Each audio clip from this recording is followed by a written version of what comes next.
पहला मुकाबला है 57 किलो का. Ladies and gentlemen, the competition of 57 kilo category. Dabur Chyawanprasad Pro Wrestling League, powered by Thumbs Up. Please welcome the wrestler from Haryana Hammers, India's Nitin Kumar. चौड़ी छाती छोरे ने 22 inch का डोला, फायर बहुत है जैसे आग से निकले शोला, लस्सी का शौकीन है पीवे ना, बॉडी शॉटी तगड़ी है पर मन का है ये भोला. बेंगलुरु यो ना नम्मदे राजा, बेंगलुरु यो ना नम्मदे राजा, नमकिंता मेलुया, बेंगलुरु यो ना नम्मदे राजा,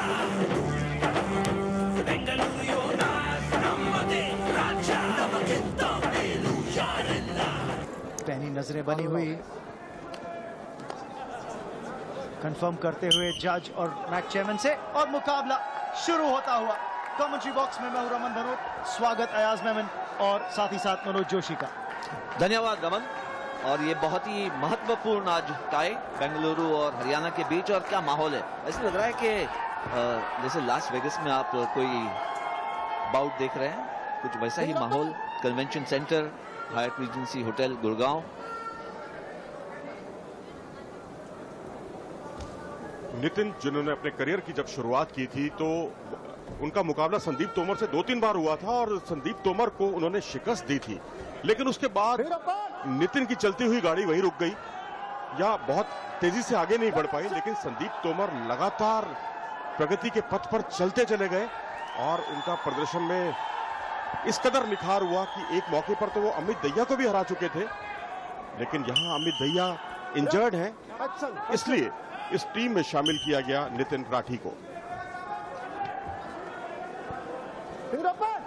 अयाज, आपने बहुत दिलचस्प पॉइंट रेज किया.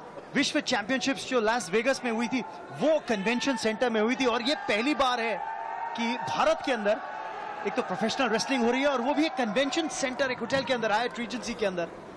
तो एक शुरुआत नई, एक नया अध्याय लिखा जाता हुआ भारतीय कुश्ती के अंदर, और एक नए तरह की वेन्यूज. क्या जबरदस्त सेटिंग.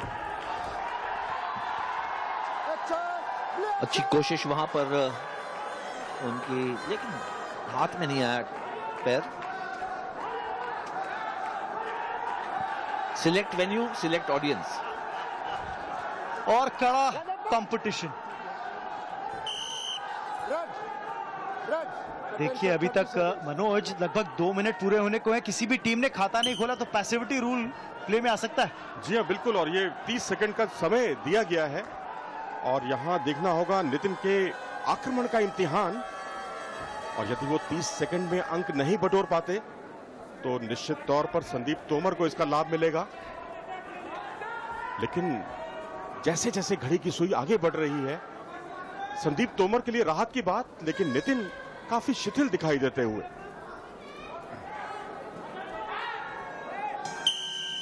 और ये देखिए एक अंक बटोरने में कामयाब ब्लू कॉर्नर यानी बेंगलुरु की टीम, जेएसडब्ल्यू बेंगलुरु योद्धास को 1 अंक मिलता हुआ. संदीप तोमर अब 1-0 से आगे. याद रखिए रेड कॉर्नर जो है वो कॉर्नर है हरियाणा का, हरियाणा हैमर्स की टीम, जिनकी तरफ से नितिन आज लड़ते हुए, और ब्लू कॉर्नर जेएसडब्ल्यू बेंगलुरु योद्धास का.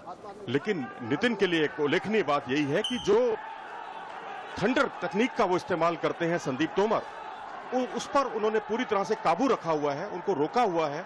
और वो जब बगल डूप या निकाल दाव के तहत पूरा राउंड लगा देता है कोई पहलवान और उसमें चित करने की स्थिति पैदा होती है, वही थंडर तकनीक कहलाती है. और यही वजह है कि संदीप तोमर को भारतीय कुश्ती का थंडर बॉय कहा जाता है.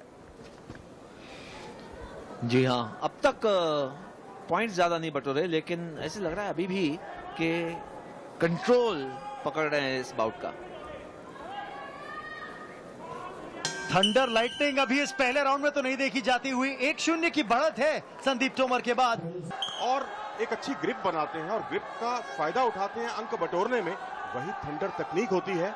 और यहाँ क्योंकि राहुल इसमें सिद्धस्त माने जाते हैं, गहरी पट लगाई खूबसूरती के साथ आक्रामक मुद्रा में, और ये स्थिति को पूरी तरह से पलटते हुए 2 अंक बटोरने में कामयाब रहे इस बार नितिन। बहुत ही आक्रामक शुरुआत, लेकिन जोन से बाहर निकल गए थे।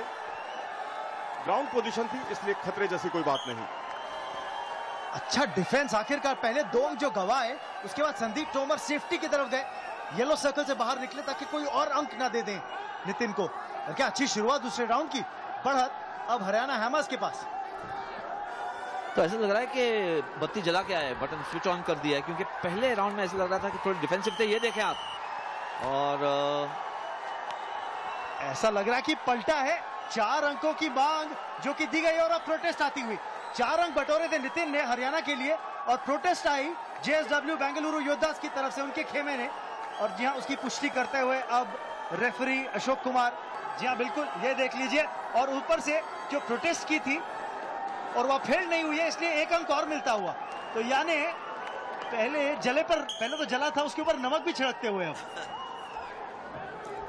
और प्रोटेस्ट का जो नियम होता है, उस पर यदि प्रोटेस्ट नहीं माना जाता, खारिज कर दिया जाता है, तो अंक मिलता है अपोनेंट टीम को। और इस बार घुटने मैट पर लगाने की जद्दोजहद और 1 अंक का इशारा रेफरी का।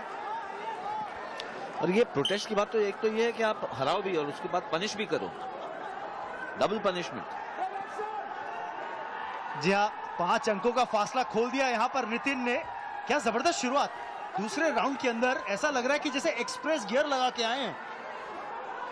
एक रिजर्व पूल के खिलाड़ी हैं और उनकी कहीं ना कहीं टीस निकल रही है, और वो साफ तौर पर देखी जा सकती है, क्योंकि शुरुआती मुकाबलों में 4-5 साल पहले संदीप तोमर को 2-3 बार वो हरा चुके हैं, और उसी की पुनरावृत्ति एक बार फिर से दिखाई देती हुई।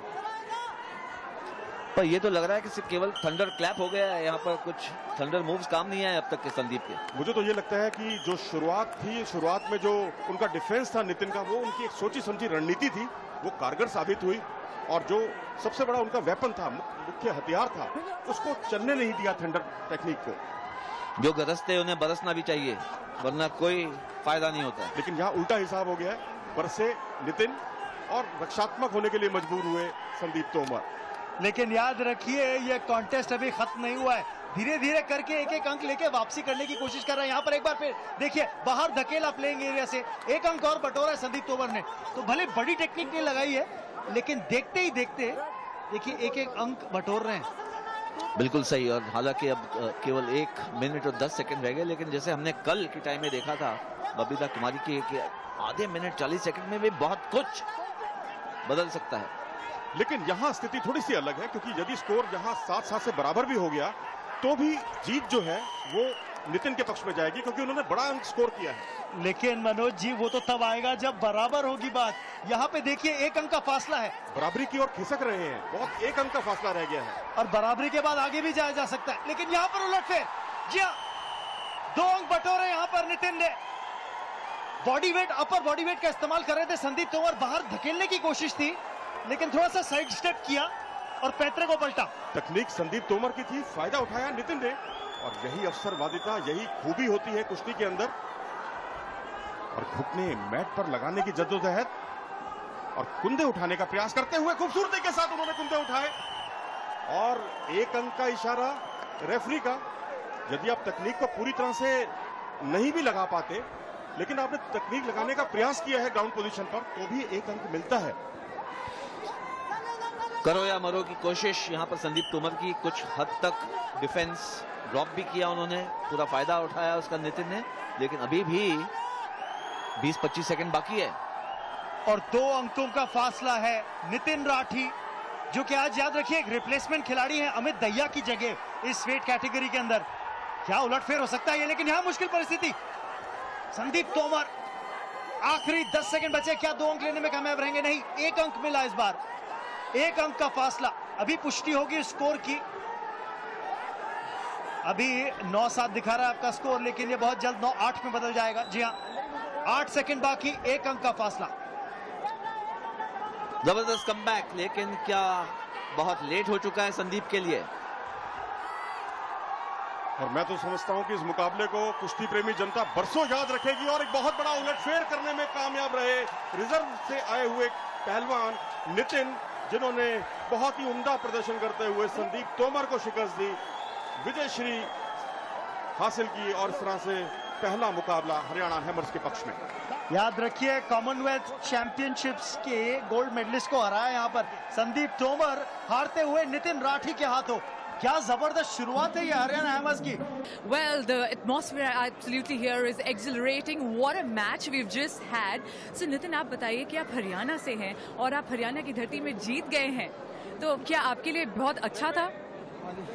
बहुत अच्छा था और इसका मैं सारा श्रेय योगेश दत्त पहलवान जी को देता हूँ। उन्होंने मेरे को मौका दिया खेलने के लिए और मोटिवेशन किया कि हाँ तू इसको हरा सकता है, और आज अपने हरियाणा की धरती पर ये मुकाबला जीत कर मुझे बहुत खुशी हुई। आप सीनियर प्लेयर के साथ खेल रहे थे, कि आपके ऊपर प्रेशर बहुत ज़्यादा बढ़ा हुआ था? नहीं, प्रेशर तो कोई नहीं था, बस ये था कि हाँ मुझे कुछ अच्छा करना है।